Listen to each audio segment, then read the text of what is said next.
Welcome to Encouraging Wellness, where we shed light on the plethora of holistic healing and wellness methods so you can give yourself the power to ask why and become bigger than the condition you are dealing with or the illness you are currently fighting.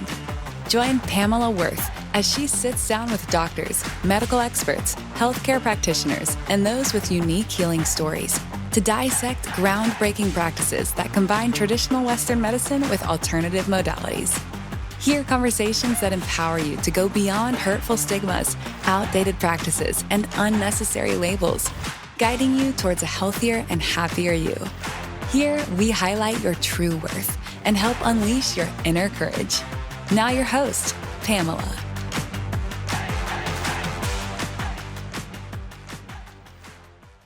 Hi, this is Pamela with Hello Health and the Encouraging Wellness podcast. And today I have Dr. Lucy Burns. She comes to us from Australia. She's got real life medicine, MD. Welcome. Thank you. Thank you, Pamela. Thanks very much for having me. So tell us a little bit about how you got into the medical profession. Well, it was quite a while ago now. But look, honestly, if I'm going to be really honest, in Australia, to get into medicine at university, you have to get a certain amount of marks. And I got the marks and I thought, I'll just toddle into medicine. And I think I wanted to go in and get a degree that when you come out, you've got something. So, we can do a Bachelor of Science, but you come out and you're not a scientist, you've just got a degree. And it's like, no, I need to come out and be something. So I did actually have law and physio on my choices as well. And I'm so glad I didn't do those because they would just definitely not have been a fit. So I don't know, maybe the universe was just calling to me because medicine is definitely my calling. So what type of medicine do you really enjoy working on? What gets you excited? So I think initially I did what we in Australia call general practice. I think what you guys call primary healthcare. I did that for a long time. But what I noticed was that from the start of my medical career till now, and I've been a doctor for 25 years, the type of health problems that I was seeing was changing. So the amount of chronic disease was increasing astronomically. So that I was seeing people who, when I first started, 50 was not, they were still well. And these days, lots of 50-year-olds are sick. They've got type 2 diabetes or metabolic health, or they're needing hip replacements. So I was seeing people who have been working hard their whole lives, and by the time they're ready to move into retirement, they spend their life trotting around going to doctor's appointments to survive, really. And I just thought, this is no good. We've got to move further upstream and find out what is going on. So I did extra training then in lifestyle medicine and psychological medicine to really, I guess, get to the root cause of some of the conditions. So the thing that I see most of is probably obesity medicine and type 2 diabetes, which I love. And lots of people send me their patients because for a lot of doctors, they don't love that. It's too hard. So, so it's wonderful. So when you say metabolic health, does that lead to folks that are having a hard time metabolizing the food or detoxing, or tell us a little bit about what that means? Yeah, so metabolic health. So when I was training, there was a syndrome called Syndrome X. Like, we didn't even have a name for it. It was a combination of things like fatty liver, hypertension, central obesity, and pre-diabetes, essentially. And it was rare. We hardly ever saw it. Nowadays, the population over 50 in Australia, up to 80% of people have metabolic syndrome. So it's what some people might call pre-diabetes, but it leads to so many other things other than diabetes, but certainly cardiovascular disease, and it's an inflammatory process. So it's the root cause of lots of our problems related to chronic disease as we get older. Yeah, well, I mean, I certainly have heard a lot of this in the States too. A lot of folks that I know in their 40s and 50s are pre-diabetic. And so what's sort of like a typical protocol that you like to follow when someone comes into your office and you suspect that this is kind of what we're looking at, but then what do we think about doing next? And Yeah, so the underlying root cause, if you like, the thing that is driving metabolic syndrome is a hormone called insulin. So most people have heard of insulin. It's a hormone made by our pancreas, and its job is to regulate our blood glucose. And it's very good at it, and it will do it. The pancreas, like, I love it. I always call the pancreas, it's like a phenomenal, it's like a workhorse. So no matter how much glucose you have in your body, your pancreas will try its best to move that glucose out of your blood and pop it into your muscles. So when we have high blood glucose, it's really toxic to our arteries and to the little cells at the end. So the pancreas, therefore, can make a phenomenal amount of insulin. But the problem is that insulin has a whole pile of other side gigs, as they call them. And one of them is that it's fat storage. It's really good at storing fat, and it's really good at stopping our body being able to break down the fat. So it gets your glucose, it shoves it into the fat stores, and then it's like never to be seen again. It has a couple of other things where it's like a growth hormone, so it grows things, and so it's a risk factor, particularly for cancer, and thickening of our arteries. So it grows the really small muscles in our arteries. So again, big indicator for chronic cardiovascular disease. But so the thing is that we have a population now that has huge amounts of a high circulating fat storage hormone. Mm-hmm. So when people, back in the olden days, people would go, oh no, I'm just fat, it's my hormones. And people would scoff. But that's actually true. Like, it sounds, insulin's a hormone. It is true that your insulin will cause you to store phenomenal amounts of fat and not be able to break it down. So what kind of protocol do you like to follow to confirm this and then treat it? What do you like to do? So I test fast, so I can test insulin. You unfortunately, you can't test it like at home, like you can, say, with a blood glucose level, but you can test it in a lab. So I will order either, usually definitely a fasting insulin, and in most people I will order what's called an insulin curve. So maybe many of your listeners have heard of a glucose tolerance test. We do them particularly when in pregnant women, and it's that 2-hour test where you have to drink glucose and then you measure your glucose levels at 1 and 2 hours. And you can measure people's insulin at that same time. And it gives such a great picture as to how much insulin their body produces in response to a standard amount of glucose. And we'll see a normal curve, which just sort of looks like a bell curve, an upside down U.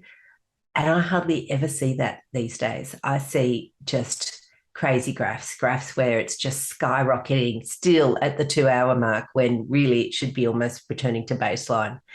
And so it just indicates to me that people's poor little pancreas is like just pumping out stuff to try and keep the body from getting type 2 diabetes.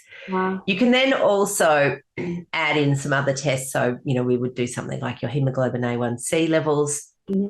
We check CRP. So again, some of your listeners may be familiar with that. It's a test of how inflamed your body is. Mm-hmm.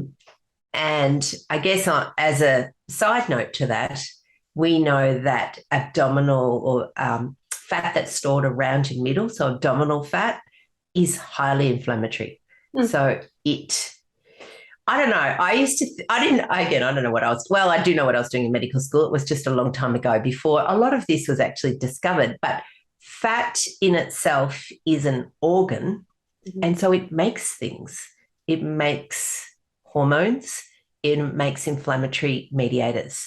So it sends these inflammatory cytokines out around the body and causes inflammation in all different parts of our body, in particular your gut and your vasculature, so your little arteries, little veins, those sorts of things. So you can certainly test for the inflammatory levels. And then, interestingly, when our body has started to store lots of fat, a lot of it's driven by carbohydrates. So when we eat, as I said, like that glucose tolerance test, that's glucose. Glucose is a carbohydrate. Whenever we eat carbohydrates, insulin comes out to play. So our current Australian diet, and I'm sure the American diet is very similar, it's very carbohydrate based. Mm-hmm. Even people that think they're eating healthy, and I'm doing air quotes, which your listeners may or may not be able to see, it's still carbohydrate based. We have cereal and toast for breakfast. We have sandwiches for lunch. We might have pasta, rice, potatoes for dinner. There's a lot of carbohydrate involved there, not a lot of protein. So then we talked to them about perhaps being able to reverse some of this disease process by using your lifestyle. So looking at your food and then the other modifiable things in lifestyle that can make such a big difference without the side effects of taking medication. So do you find that you have to get rid of all carbohydrates in order to reverse it, or is it decreased a lot or a little or once a day? Or, I mean, is there kind of a rule of thumb based on how bad it is maybe? Or yeah, absolutely. So look, if somebody has severe metabolic syndrome or they've developed type 2 diabetes, reducing their carbohydrate load to a really small amount, which is about 50 grams or under a day, is phenomenally effective at reversing this whole process. Mm. Now, some people don't want to count, counting carbs, and it's like dieting. And for a lot of people who have metabolic syndrome, part of their thing is that they've done lots of dieting. They're not lazy. They're not stupid. It's not that they don't care about themselves. It's just that they've sort of fallen into the trap of life and processed food. So I'll often say to them, look, this is the formula. There is a formula that's simple, and it's pick some protein. So whatever protein you like, because asking people to eat food they don't like is just unhelpful. So pick some protein. So I'll say to them, so protein is, meat, eggs, fish, dairy, if you can tolerate dairy, soy, if you can tolerate soy. And again, it's really important to recognize that not everybody can tolerate everything for many reasons. Legumes, if you're not too insulin resistant. If you're really insulin resistant, then legumes come packaged with carbohydrates, so they may or may not be helpful. Then we pick some veggies, and I pick the above ground ones, so avoiding root veggies, in particular potato and sweet potato. Sweet potato's got this hall pass, like a health halo, and it's actually not that great. Then add a bit of fat. There's nothing wrong with some fat, particularly fat is very good for vitamins, for brain health, but it's your type of fat. So you want unprocessed, so not seed oils like canola or I think it's called rapeseed oil over there, or soy oil or sunflower. You just want, good, like some olive oil, or again, if you're eating meat, you can have the fat on the meat. If you don't eat meat, fish, oily fish, those sorts of things. And then some herbs will give you, basically, it's like a snapshot of everything you need. That's super.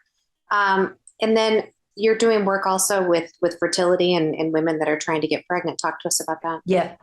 Yeah. So one of the leading causes of subfertility in the Western world is something called polycystic ovarian syndrome, or PCOS, we call it over here. Now, PCOS is an insulin problem. So insulin drives, as I said, drives so many things. It's like the king, or I like to call it the queen, hormone. And so it can affect metabolic health for things like fatty liver and type 2 diabetes, etc. But it can also change in younger women our reproductive health. So it alters the balance then of your estrogen, progesterone, testosterone. And that's the thing that causes the infertility. You make the cysts so in order to make a baby, your ovary has to make a cyst. That little cyst has an egg in it, and then the egg gets released and comes down the little tubes and into the uterus. So the cyst is really, it's a follicle. So it probably should be called polyfollicular ovarian syndrome, and it is normal to have some follicles. But what happens with PCOS is that the follicle or the cyst develops and no egg is released. So every month you'll have multiple cysts growing and no eggs. So no egg, no baby. And so how do you suggest kind of changing this so that there are the eggs being produced? Yeah. So again, it goes back to eating real food is the first step. So, if you do that, you're 100 miles ahead of the pack. So you start with eating real food. You reduce carbohydrates again in that real food. So just even getting rid of the white stuff, getting rid of the sugar, pasta, rice, white potato, flour, the 5 big white things, getting rid of that makes a phenomenal difference. So again, your body won't be producing as much insulin. That gets time to balance that side of the track, and then your other hormones will fall into line. So that is, it's such a simple thing in theory, but I realize it can be hard for people to put into practice for multiple reasons. But in particular, addiction to sugar and carbohydrates is a real thing, and it's everywhere. And as a doctor, I was addicted to sugar, and I had pre-diabetes, and this was what led me, I guess, on my path to change from general medicine. Apart from seeing the plethora of chronic disease coming in, I think, like you, Pamela, you often have your own little path that you're working on, and then when you find your way through the forest, you want to tell everyone else and help everyone else about it as well. So so sugar addiction is massive. Yeah, it's just, what led me on my journey is different, but then all these families and all these doctors I'm speaking with, including yourself, the topic of sugar and carbohydrates and glucose comes up a lot. And so what do we do when we're, kind of faced with this around the food marketing, the food science? Like, how are we going to educate ourselves and our families? And I mean, do you have any thoughts around any of this? Oh, absolutely. Because it's, I think if we're waiting for government to regulate, that won't happen. It certainly won't happen in Australia. Australia produces enormous amounts of sugar. Like, it's one of our states, it's their whole industry. So they're never going to do that. The food lobbying groups are hugely influential and extremely wealthy. So we can't wait for that. Well, it comes back to that grassroots level of educating people if we can. And social media is a great platform for a lot of that. It's also recognizing that unpacking the dirty marketing tricks that these processed food companies will do and use to keep consumers baffled. That's what they want to do. They don't want you to know the truth, because once you see it, it smacks you between the eyes and you go, oh my God, how could I have not seen this? You don't see it because they don't want you to see it. So, there's shiny packaging, there's, stars on packets that say fiber, high in fiber, good for gut. Anyone can write anything. Anyone can write good for gut. You don't have to, you could, I could put a packet of processed gobbledygook and write good for gut on it, and nobody can stop me. So I think being really aware of what you're eating is so important, and recognizing that, as I said, those dirty, sneaky tricks, and to recognize that if something is a health food, the health food is not there to help you get healthy. The health food companies are there to make money. And, that there's a couple of big ones. And I guess for my own, I get on a crusade, I can get on a rant off on my high horse about, I think there's two issues. One, you've got processed food companies like, Coca-Cola. Coke is not pretending to be healthy. We know that Coke is a sugary drink. Nobody will dispute that. So you've got those companies, and then you've got the second company which pretend to be healthy. Mm-hmm. So they're marketing, those people market to children, and they're producing things like yogurts, muesli bars, breakfast cereals, and their parents buy them thinking they're helping their kids. And they're not. And that is what riles me. Yeah, the thing that was really eye-opening for me too was when I started developing and working with the formulators and the manufacturer and with the doctors to put the supplements together based on what we needed in our own family. I didn't realize how much, if they're not in pure form, if they're processed, it just doesn't get into your body. And so saying things like, this bar has omega-3 in it or something. No, it doesn't. I mean, it may have. Yeah. When it got cooked, it didn't. So it's just all very interesting to me. And do you have certain supplements that you really like to make sure folks are taking as they're going through this journey? Yeah, look, I think I like to make sure that people are taking stuff that is appropriate for their needs. And I think that you're right about the quality of supplements. I mean, there are plenty of supplements out there that are the supplement industry, and I know that you're part of it, is a bazillion-dollar industry, and it's pretty unregulated. So it's really important for people to know that don't just buy the cheapest one on the shelf, because basically it's going to be full of rubbish with a sniff of something that they can then write on the label, improves heart health. And so people go, oh, good, well, I've got a dodgy heart, I need that. And so, again, it kind of goes back to making sure people are educated. But so in Australia, we live, we're down in the southern hemisphere. Vitamin D is a big problem for us. A lot of us work inside. We have, short daytime periods. So I guess for your northern states, I know northern England, northern Europe, those sorts of countries, we see different disease processes related largely to vitamin D. So I love vitamin D. I ask people to try and get it from sun. I mean, don't go and cook yourself in the middle of the day, but get some sunshine in the morning, in the late evening, without the sunscreen, because sunscreen blocks your vitamin D.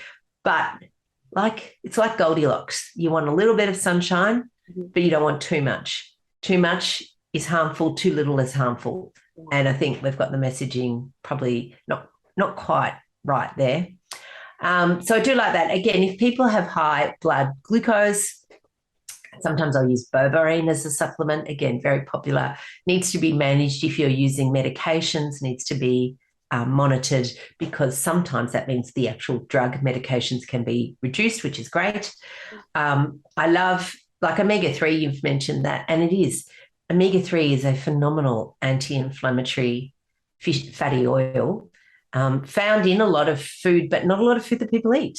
Mm-hmm. So, a lot of people don't eat seafood, and trying to encourage people to eat fish if they can, particularly kids from an early age. It's about training your palate sometimes. It's incredible. Like one of my kids is a fishaholic, and she's phenomenally well. She's very intelligent. She's eaten fish from a long time. Now, I know that that's just a one-off little thing, but it's really important. So, but again, omega-3 supplements can be, there's the good and the bad, because sometimes they're packaged in rubbish, they oxidize, they lose their potency, or even in their potency, they've got a nanometer or a nanomole within some sort of complex that's not that good for us. Mm. So, but I do love omega-3, because I think getting that omega-3 to omega-6 ratio is really important. Mm-hmm. And I think that, and just to, I guess, clarify on why it's important, is omega-3 is an anti-inflammatory molecule, and omega-6 is a pro-inflammatory molecule. The inflammation in itself is not terrible. I mean, again, we need an inflammatory process to fight disease, to fight infection, etc. But in the olden days, before processed food came along, we would eat in our diet a ratio of about 1 omega-3 to 1 omega-6, nice and balanced. Over time, we started to increase our omega-6, and the ratio was about 1 to 4. But these days, the ratio is about 1 to 60. So people are consuming 60 times the amount of omega-6 compared to omega-3. So we want to improve the balance. We can do that two ways: increase omega-3, but most importantly, decrease omega-6. And omega-6 is found in those seed oils that I was talking about, or vegetable oils, we call them. So, good old Crisco is full of omega-6. All of those corn oils, seed oils, soybean oils, all of those, they're in just about every processed food product, because they prolong the shelf life and they're cheap. Yeah.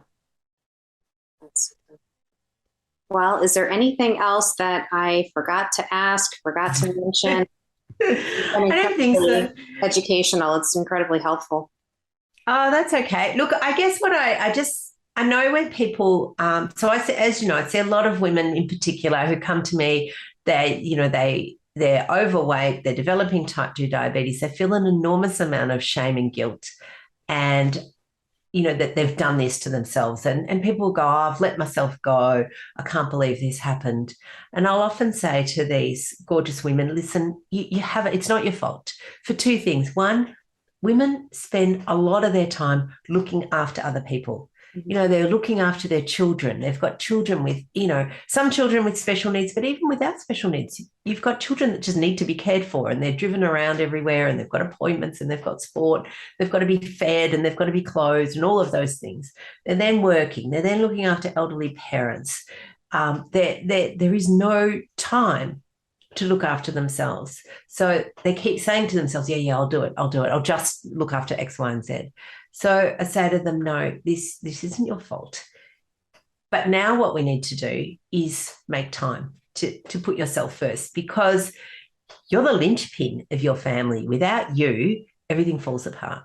Mm-hmm. So as the linchpin, you need to be looked after and cared for. And we can do that. The only person who's going to care for us is us.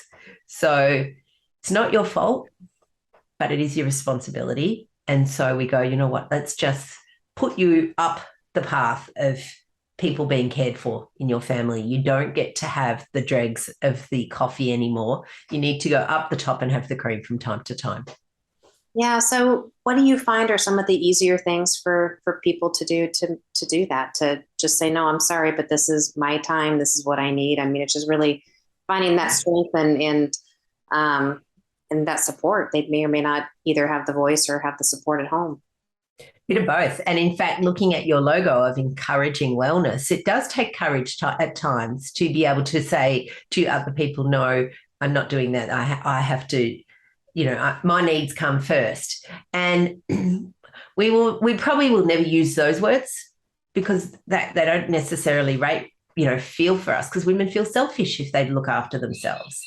And, motherhood has been a selfless profession for, hundreds of years.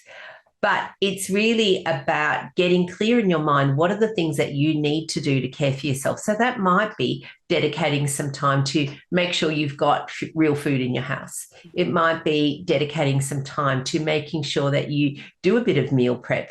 It might be saying to somebody at work, no, I'm not staying late. I have to go home and do X, Y, and Z. It might be prioritizing going for a walk with a friend, catching up with a friend and doing some walk. It might be saying to your bestie, no, look, let's not have cake. Let's go for a walk instead. So there's stuff that you can do in there that doesn't have to be, announcing to the world, sorry, everybody, I'm looking after myself now. You don't count. It's stuff that you can incorporate into your life. But, one of the cheapest, easiest things to do that makes enormous amount of benefits to our wellness is actually getting good sleep. Mm. So saying to yourself, because what we often do as mums is we sit on the couch after dinner and go, oh, my time. The kids are all in bed. This is my time. And then we don't want my time to end. So we stay on the couch for like hours and hours and hours. Yeah. Because as soon as we go to bed, our brain goes, oh, my God, it's all going to start again. Yeah.